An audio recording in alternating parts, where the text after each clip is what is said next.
ఆయమ్మ తీసుకొచ్చారు.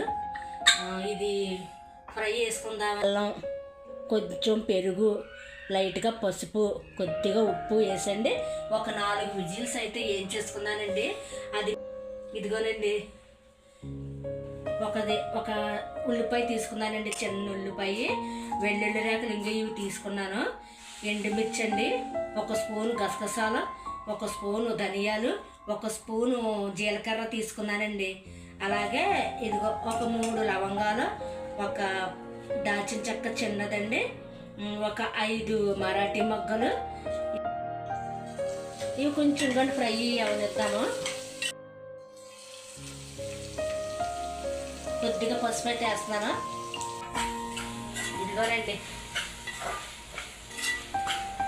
వావ్, ఘుమఘుమలు ఆడిపోతుంది, చాలా బాగుందండి.